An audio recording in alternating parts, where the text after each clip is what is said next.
And welcome back. Another short break, and now we're back. So it's been an exciting journey. We've talked about getting state funds. We've talked about getting the royalties right. We've talked about doing live streaming and also getting that right, so you can also get paid as well, and to do everything above board. So musicians today, of course, live in the reality of the social media landscape that we have, run by influencers, Instagram, Facebook. So musicians, of course, need to always constantly market their music where the audience is. So for the next talk, we're going to introduce two people that are part of Bold Collective, which is an in-house agency that helps with marketing and social media marketing at Sony Records Germany. And so they will talk more about this topic. So without further ado, I'm going to introduce two people who are basically running things at Bold Collective at Sony Music. We have Samira Leitmannstetter and Jonas Röhrscheid. Do it in English or German? Any preferences? Whichever you prefer. Whatever we prefer. And your luck. Maybe we do English now, since we did German in the. We can do both. Best of both worlds. So. Okay. I think we do have a question here, right? Or is it just a name? Or is it just a name? Jan Andreas. So if anyone wants to know something about video, anything, shoot all the questions at us. Whatever you want to know. Maybe we can. Maybe we explain a little bit what we do, and then, okay, cool. So, like said in the introduction, we're from Sony Music Bold Collective, which basically is a central department working at Sony Music for all different kind of artists and labels. So what we do is we basically create artist brand or help create artist brands, and we kind of help build communities, help build audiences, and in the end, we obviously want to make sure that that audiences consume music, that fans connect to music, that fans keep on going back to streaming, to buying, because I mean, obviously, this is what music and artists and consuming art is about, and. The collective is divided into 5 different expert groups. So we have one brilliant expert group, which obviously is led by my colleague Jonas, which is about content. And that's where we just talked about in our social video session. And then we have 4 other expert groups that in total sum up to about 30 colleagues of ours within the collective. So it's not just the 2 of us, thank God. No, fortunately not. So we're a bit more than that. We are a bit more, and we work on both international artists like Beyonce or Alicia Keys most recently, Travis Scott, for example, as well. But we also have a bunch of very exciting domestic artists and signings we're having the privilege to work with, such as Lea, Mark Forster, Roland Kaiser, Andrea Berg, Vanessa Mai. A bunch of them we also mentioned in our session. A mix of every musical direction, I would say. So what we try to do, especially my department within the content team, is to come up with an idea for each artist on how to get the best out of social media. So what kind of content should they post? When should they post it? How could a plan look for them? Just to come up with ideas on that might suit the artist and just gain a great reach within the platforms. So if we do have questions, we're free to answer. If not, we are free to grab coffee. I'm not sure. Hey, this is Jan speaking. Hi. I have a quick question. Are you offering those services only to signed artists to Sony Music, or are you kind of open for external talent and their management? Yeah, so I mean, first of all, obviously we're very dedicated to like every artist that is part of the Sony Music family. So it's, I mean, first and foremost, obviously everyone we work that is signed over a label or assigned over Sony Music. But there are, I mean, once there are conversations over our A&Rs, for example, that's also a point where we come in, where we start consulting, where we start to give insight without, like the artist even being signed to Sony. Sometimes, it happens that the artist in the end signs to Sony. Sometimes it happens that the artist moves on a different path. But we also work with different creators, for example, where we, start consulting, where we look into how can we bring benefit to building artist personalities and artist brands, even outside of the Sony Music cosmos. But always, obviously, we do have the mission to bring our artists, like our Sony Music family, forward. But so it's not completely exclusive to Sony Music, but mostly artists that we work with or are happy to work with in the future. Right. Okay. Thanks. And what do you think? How important is it? Like also from your collaboration with your A&R division, how important is it for you or for them to or when they look at the social media profiles of artists, about reach, the size of their audience, the way they communicate, the way they post, is that a metric that has like a major influence over the A&R decision, or is that something that is just nice to have, or Well, I guess not speaking for the colleagues here, but just in my opinion, it's just that might help if you come with your own like audience and your own platform. You kind of know what to do on the platform. So that happened in the past that people got signed due to great success on different platforms, but that is not an exclusive point for an A&R team, as far as I know, to seek out artists who are like already big, because then we wouldn't have to do so much and we like to work. So no, we do sign artists who are like fresh to the platforms and are at a very low level.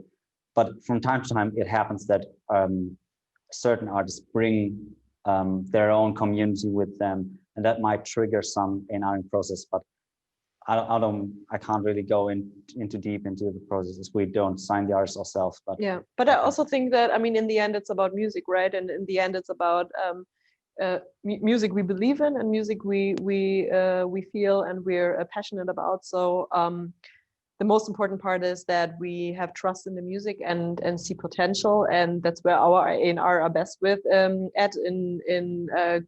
kind of sensing where there is talent, where there is potential, where there is potential for us to contribute with our knowledge and with our expertise.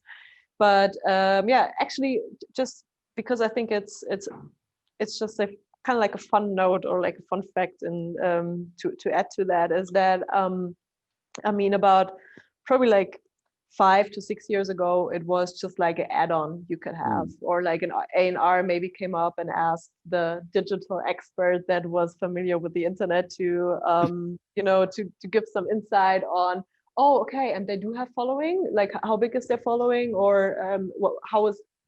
what is their community like what kind of engagement do they have and stuff like that. And nowadays it happens several times a week that we have conversations, and not only with the A&Rs but with the labels and everyone, where this is one of the first points to discuss: how is the social strategy, how is the content strategy. And that's why also Jonas' team is so important in the whole process of building artist brands, because obviously the conversation shifted from just like also external media partner, how can we get external partners as TV stations, radio stations, and so on involved, which are still, to be clear, still very, very important in most genres and for most artists. But there is this other field of content which grew in importance. So the conversation kind of shifted within the past couple years, which is really interesting to see, I feel. And obviously it will continue to shift towards the digital side in the next years as well, obviously.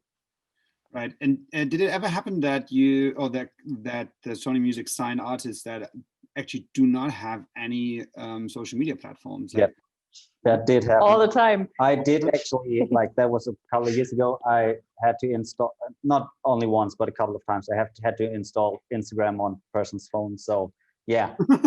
actually, I had a time where an artist didn't have a smartphone, but had like a, you know, old school Nokia snake game.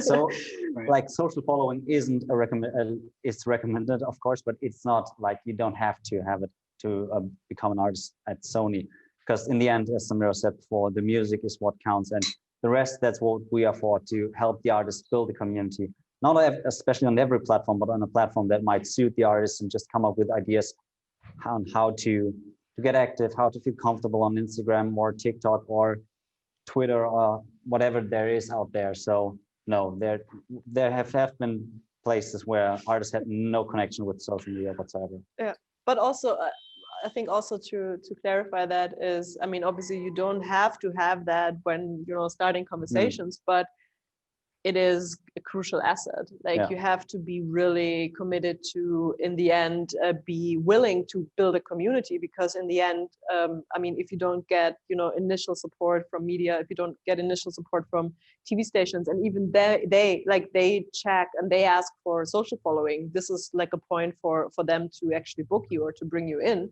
if they see there's a community. And so there has to be some willingness in wanting to build a community and wanting to dig deeper into how can my artist brand be created on different platforms? How can I connect with my fan community? And so you don't have to have it, but you have to be up to work on it. To get into it. Yeah. Right. Okay. Thanks. Thank you. Sure. All right. Anything else besides that? But apart, just to touch on that, it's just if you're an artist and you don't get the support you want or need at the moment, I would just encourage you to get on these platforms, get familiar with them, because it's free reach you can gain by just your time. So it's just a really good way that you can control yourself. And start to learn about your community. Start to learn where you can find, you know, some tractions. Sometimes we work with artists that it take a lot of time for them to build a community, because it's maybe just like a bit slower target group or audience, and sometimes, you know, they still have to be explored by someone, and we support obviously with that. But sometimes if you're without a contract, without a label, this is something you can also do yourself. Start working on it and just be active on the platform. Don't give up. Keep pushing on, you know, building an audience, and learn about your audience to find a topic you can relate together with them on. And I think just don't be shy doing stuff. Just go ahead and try.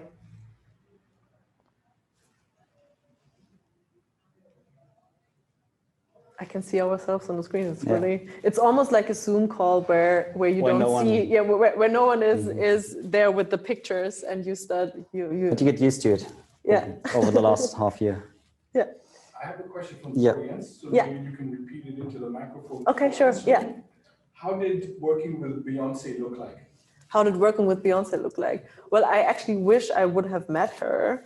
It would have been, I mean, for all of us, basically a dream. But I mean, there are differences between working with domestic signings, which basically are signings or artists we get to work with and put the contract in, based in Germany or in our territories. And then there are obviously artists that are signed with Sony Music in the US, and they basically, like our colleagues in the US, reach out to us with the main strategy, with the main idea, with the main visuals, for example, how the campaign should look like, and then we can bring in our expertise. So there are two sides in working with artists. So when it comes to domestic artists, we basically work with face-to-face with the artist. Very straightforward. We meet the artist as if we could, and then just come up with ideas together with them. With international artists, it's more of like adapt the strategy that is already there and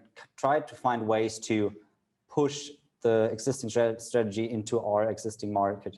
Yeah, and then we look into, for example, with Beyonce, we looked into how can we engage communities. Obviously, the label, Beyonce is signed with Columbia, and our colleagues from Columbia, Germany, they basically, communicated with the label in US, and there was like a basic strategy they aligned on, and then we will, the Bold Collective then gets involved with additional ideas. For example, we had this event for